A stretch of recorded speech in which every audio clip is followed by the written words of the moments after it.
All right, guys. So Israel just murdered the prime minister of Yemen because they're terrorists. And on top of that, they murdered his entire cabinet. So the two separate bombings, according to Times of Israel.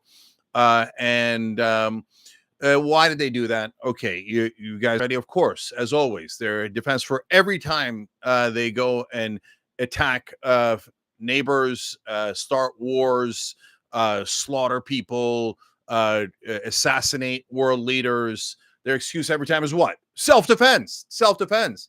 We had to defend the native Germans in the Sudetenland. That's why we had to go and take the Sudetenland and Poland and all those other places just to defend the native Germans. It's self-defense. It's self-defense.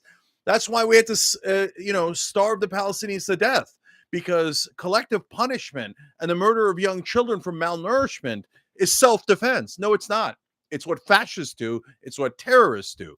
So now in this case, they say, oh, well, of course, self-defense. Yemen was bothering our ships. It was costing us money. It was slowing down our trade.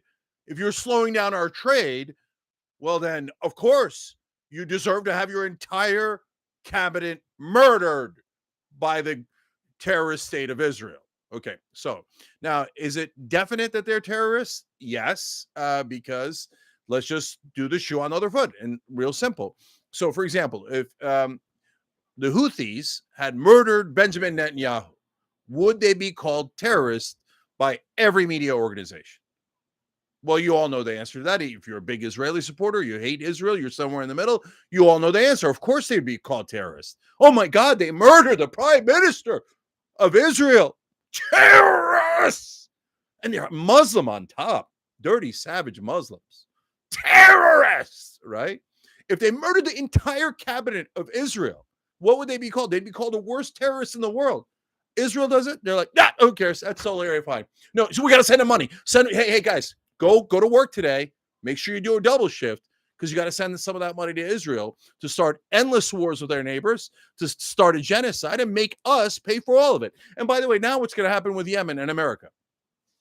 Now, unless we get new leadership and we change direction and we stop being Israel's servants, that all of Yemen's going to hate America forever. Why? Because we paid for the slaughter of their entire government, and all under the rubric of self-defense. Okay, so they say, all right, well, obviously the Palestinians have no right to defend themselves. No, they are to sit there and be occupied for the rest of time, because Israel already voted. They were never going to allow a Palestinian state. So as they cry fake tears about, oh, they don't want us to exist, in what hypothetical world? There is no multiverse where Israel is going to get wiped out, even though they have nukes, Iron Dome, and a bigger military than the rest of the Middle East combined. So Israel exists. It is under no threat of not existing. Anyone who thinks that Israel is under an existential threat is a lunatic who is totally deranged, and because of probable bias or propaganda, believes that, oh my God, poor little Israel with all of their nuclear weapons, and the only country in the world that has Iron Dome, but we're all about to get murdered any second. No, you're not. Those are paranoid fantasies that are making you go on the offense and brutalize your neighbors and start war after war after war and say, all right, America, servant boys, let's go, pay for my war with Yemen. Pay for my war with Iran. Do my war with Iran. Do my war with Iraq. Pay with your soldiers. Pay with your money. Give me more money. They've already taken $310 billion from the American people. And now we're on the hook for murdering the entire government of Yemen. So why did they do it? Well, they were bothering our trading routes. Oh, I'm so sorry that your business people lost a couple of dollars. Well, of course, murdered their entire government. But they said, no. They also fired some at Israel. And we knocked down almost all of them, but one got through and we had one casualty. Because we had one casualty, we're allowed to murder every one of their leaders. Wait, let's use that logic and see if it holds. Israel has killed not one, not 1,000, not 100, not 10,000. It is at a bare minimum. Israel has murdered 62,000 Palestinians in Gaza and over 20,000 children. So if one person means your whole cabinet should be murdered, what does 62,000 mean? Wait, do we get to use the same standard for Israel? Or is the American media right that Israel is so exceptional, so supreme, so superior to everyone else on the planet that they get a completely different standard. So if Yemen kills Israel's leaders, they're terrorists. But if Israel kills Yemen's leaders, they are not terrorists. If any Palestinian or someone from Yemen or anywhere kills one Israeli, all of their leaders should be decapitated and murdered. But if Israel kills 62,000 of your people, who cares? If you don't, you touch a hair on their bodies. If you do, self-defense. Now I get to bomb Syria and Lebanon. By the way, these are all countries they actually bombed. They now have Western Syria. They have Southern Lebanon. They're just split the West Bank in two. West Bank is not controlled by Hamas. This has nothing to do with Hamas. This has nothing to do with self-defense. This is a plan for slaughter, colonialism, imperialism, and to set up greater Israel. So these lunatics, like some of them believe the map of greater Israel goes into Yemen, Saudi Arabia, and Turkey. That's how gigantic greater. How many wars are these lunatics going to start? How many world leaders are they going to murder before we call them terrorists? Which is obviously what they are, because we're only using their own words and their own logic. You can't say that if Yemen kills the leaders of Israel, they're terrorists, but if Israel kills the leaders of Yemen, they are not terrorists, unless you're a liar, unless you lie on behalf of Israel for a living. And that is 90% of our politicians and 90% of our media. Tell me anything I've said that isn't true. It's definitely true. And so what? And I want to come back to the Palestinians. And by the way, America loves you, Palestine. Palestinians, hang in there. We love you guys, okay? We are not our leaders. We are not our crooked politicians. We are not our crooked mainstream media. Americans have good hearts. I'm going to talk to you about that too. First, Mikhail Kias, thank you, brother, for being a member. Thank you for the comment here. And yeah, look, Yuval Harari, who's an Israeli professor, but literally my favorite author. I love that guy. I don't know if he's a professor. He's an author. Wrote Sapiens, I think best book ever written.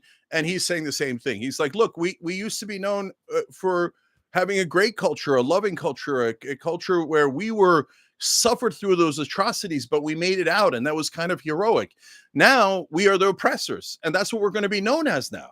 We have a militaristic government that now says Judaism means you attack your, now I'm going a little further than him.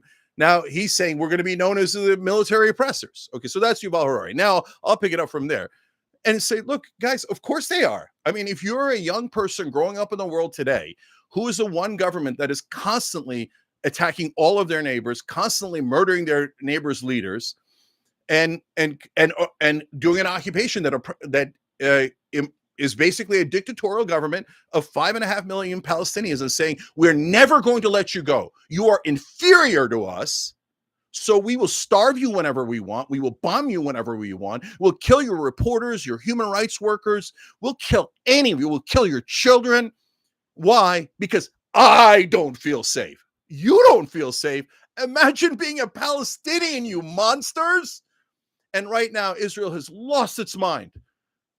They are in some paranoid delusion where they're the victims, even though they have now, like I said, and it's indisputable, slaughtered tens and thousands of innocent women and children, and they've starved them to death. They've now attacked almost all of their neighbors, and they just murdered the entire government of Yemen.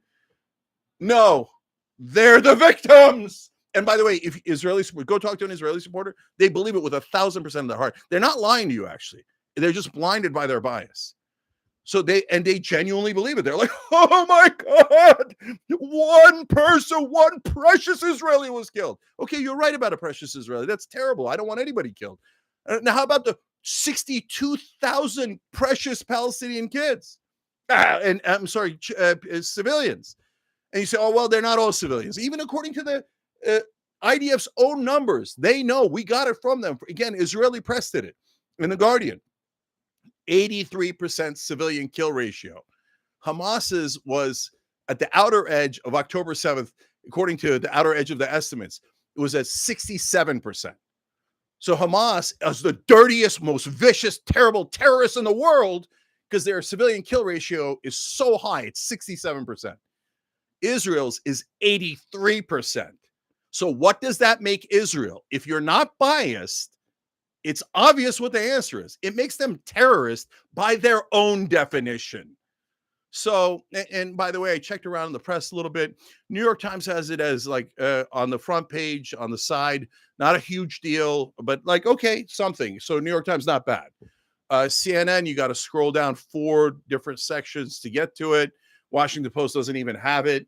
Now, imagine if today's breaking news was not that Israel had killed the entire cabinet of Yemen and their prime minister, but it was reversed. Like I said, the Houthis in Yemen have murdered Netanyahu and the entire Israeli cabinet. Who thinks it would be 4 bars down, 4 sections down? Who thinks the Washington Post wouldn't have that as their top headline?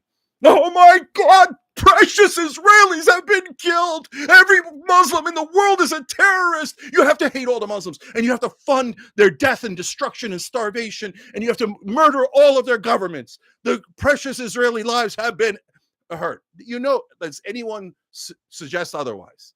Does anyone say that it would not be the leading headline in every newspaper, every outlet, that it wouldn't be breaking news on cable news right now all over America, right? That's all you would hear about if it had happened in reverse. And by the way, I'm not joking. I think there's a chance that Israel in that scenario would then retaliate by nuking Yemen, by like launching nuclear weapons against them. And American press would go to self-defense.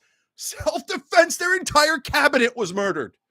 Their prime minister was murdered. What did you want him to do? Of course, they launched 3-4 nuclear bombs and just killed almost everyone in Yemen. Of course, self-defense. So I don't know about the nukes. I'm not positive if they would say that about the nukes, but they might. But the rest, is stone cold fact that they would do that. They would cover it like no tomorrow, and they would say that Israel can slaughter anyone they like in Yemen because the Yemenis are such dirty terrorists. But when Israel does it, nothing. And you're telling me that mainstream press isn't biased, our government isn't biased? Ridiculous. Lance, thank you for being a member, brother. So I'm trying to get people to realize, no, our government is not us. Our media is not us. America is with the good people of Palestine. Now even Marjorie Taylor Greene, Matt Gaetz, Tom Massey, are all saying, Jesus Christ, man, how many people are going to kill with our money? And we're pro-life. You're slaughtering these kids. And so now because they are saying things that are obviously true, all of a sudden, mainstream press is like, oh, yeah, anti-Semites. How dare they? Anti-Semites. Oh, nobody on the left better agree with them. No, brothers and sisters, they're coming to agree with us. Who's been on the side of let the Palestinians go the entire time? Who's been against the occupation the entire time, let alone the genocide and the ethnic cleansing? And who's been clear about it the entire time, right? And who has been prevaricators and liars and propagandists for Israel? So please spare me. This is so, but look, guys, as I tell you more here, I showed you the shirt. We got this. All the proceeds go to a beautiful charity helping the children of Palestine, Palestine's Children Relief Fund. Okay, 100% of the profits. ShopTYT.com. So the proceeds go to them, and most importantly, I want people wearing this stuff to send a message, that America is not as evil as our leaders. Mohammed Barakazi, thank you for gifting a membership. I appreciate you, brother. I try to do those shout outs when I go live on the weekends. And obviously, we're live 6 to 8 o'clock Eastern every day, Monday through Friday. I mean, what are you going to do? You're going to watch CNN and the MSNBC and Fox News? Those liars? In this case, it's not the far left. Far left is doing a great job on this issue. The moderate left online, they don't even cover Israel. Shh. Look, I'm not trying to start anything. I'm just telling you that when it comes to Israel, there's just special rules that pop out of nowhere, and no one's allowed to criticize them, and they can murder any government leaders they like and not be called terrorists, and we have to be forced to pay for it. So no, when Marjorie Taylor Greene and those guys come to our position, the position of the left the entire time, then you say, great, you're a little late, but that's okay. That's okay. We'll take it. Now let's do a united America, And you notice those are the people not taking AIPAC money. You get united around honesty. And when we're honest, we will honestly disagree a lot of times. You say your honest opinion, I say my honest opinion, and we don't agree and we clash. That's called America. That's called democracy. Okay. But that's but when we agree, we have to unite. If we don't unite, we won't have enough power to defeat the establishment. The establishment right now is in the middle of normalizing this. So they're like, oh, yeah. Barely notable, barely noticeable. Who cares? Israel is allowed to murder any foreign leader they want. They just have that special exemption. No other country has it. I mean, if Norway killed the leader of Sweden, because even if Sweden had gotten one rocket through to Norway and they murdered their entire government, everybody would be outraged. Like, what the hell did Norway do? Are you crazy? Israel does it. No, yeah, no big deal. Of course, they have special rights. They can kill any civilians. They can have the worst civilian death rate. They can kill more journalists than all other conflicts in the world today combined. They can kill more human rights workers than all other conflicts combined. And they can kill endless civilians, and they can kill any world leader because they have a special exemption because they're our special ally. If you don't realize by now that that is propaganda, Israeli propaganda regurgitated by our so-called leaders who are actually working for a foreign government, you're not getting it. Wakey, wakey. Right, left, middle, doesn't matter. This is the American taxpayers and American voters versus our evil government, the corporate Democrats, the corporate Republicans, Biden and Trump, who are both dogs of Israel, and you know it. If you're a Democrat and you're pretending that Biden's strongly worded letters, him calling Netanyahu every once in a while, go, oh, I don't like what you're doing. Oh, you want me to pay for it? Yes, sir, absolutely, sir. You tell me Biden wasn't owned by Israel. You'd have to be a lunatic to think that. His number one donor throughout his entire career. Guess who? AIPAC, of course. And then Trump, number one donor throughout his career, the Adelson family, $337 million. And they brag about it. We made him move the America's embassy to Jerusalem. And then Trump agrees and brags, I did it for them. I did it for my biggest donor. I moved the American embassy. You idiot. You're telling us that you are working for a foreign government. Nobody in America asked you to move the embassy in your first term. Your donor asked you to move the embassy, and now you're bragging that you delivered for your donor. Just like the corporate politicians you pretended to be against. Drain the swamp, my ass. You are the swamp. And so he gets in office, and if you're a MAGA, you see it. Oh, Epstein files. Oh, no. There is no Epstein files. There are no clients. There is no intelligence agency telling me to say this. Oh, Netanyahu came to visit me, and all of a sudden I forgot about the Epstein files, and I forgot that I was his servant. So I'm back. He cut him out of 2 to 3 deals, Israel. And I had tiny bit of hope in Trump. Oh, my God, he's not a traditional politician. Maybe he'll actually represent America first. And in this case, it would be real, and it would be merited, and I would applaud it. And after Netanyahu came the last time, Trump's back to holding his seat for him, going, yes, sir, absolutely, sir. Kill anyone you like in Gaza, sir. Murder the entire Yemenis government, sir. Blame it on us, sir. Of course, sir. We'll fight your next war for you, sir. Oh, do you need more money from the American taxpayers? Those losers, they didn't bribe me. You bribed me. You and the Adelsons bribed me. AIPAC bribed my entire government. Mike Johnson, number one donor to Mike Johnson, the Speaker of the House, AIPAC. Number one donor to Hakeem Jeffries, AIPAC. Number one donor to Chuck Schumer, AIPAC. Okay, number one donor to every leader of the Republican Party, AIPAC. 75% of Democratic leaders, AIPAC. 90% of Congress, AIPAC. And the utter buffoons in mainstream media go, I don't see it. I don't see it at all. I think the hundreds of millions of dollars that AIPAC has given to these politicians hasn't affected our politicians at all. I don't think they're biased in favor of Israel. I think they're being quite tough on Israel, really. I mean, we gave them 20 billion in the middle of a genocide. It could have been 30 billion, and we're back to giving them 4 billion a year, and then every once in a while sneaking $8 billion in weaponry. I mean, it could be like, you Americans owe Israel. You owe Israel. You owe Israel another $300 billion and another genocide and another war.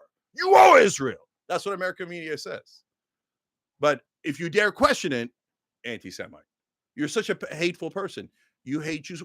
Nobody said Jews. You're the ones who are saying Jews. In reality, again, there's a huge, if you don't know this and you're outside the country, there is now a very significant Jewish American rebellion on this issue.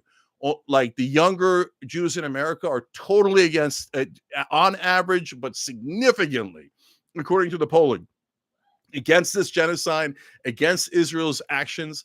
And Those Jewish brothers and sisters here in America are Americans. They're not Israelis. They're Americans. Okay. And we take care of our own, and they are our own. And so they're saying, no, I don't want you to represent Israel on my behalf. That's not, I didn't ask for that. AIPAC's donors might have asked for that. AIPAC's donors might demand that the American government be controlled by Israel, but Jewish American voters are not saying that. For under 50, they're definitively saying the opposite. And some of the best leaders in the peace movement are Jewish. I've been over this 1,000 times. They only bring religion into it to try to protect the government of Israel. And in doing so, they actually endanger Jewish Americans, but they don't mind because Jewish Americans didn't buy our politicians, don't influence our media.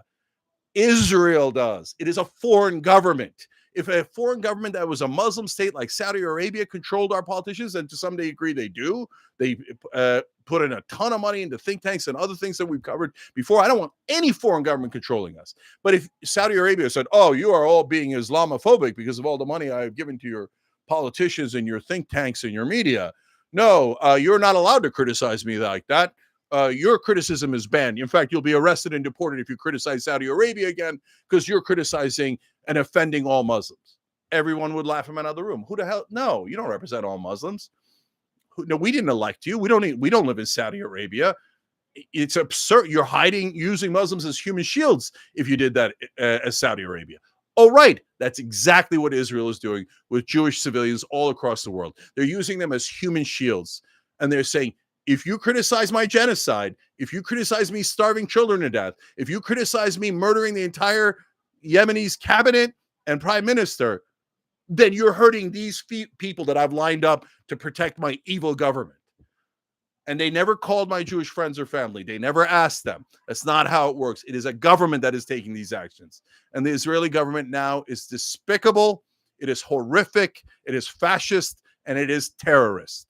And if you don't like the fact that I am using those words exactly as they are intended, exact definition in the English language, and exactly as Israel uses it when it is their neighbors, their Arab neighbors and their Muslim neighbors, I'm taking Israel's language and logic and applying it to Israel. That is perfectly fair. But the rest of American media will not be perfectly fair. They will do the exact opposite.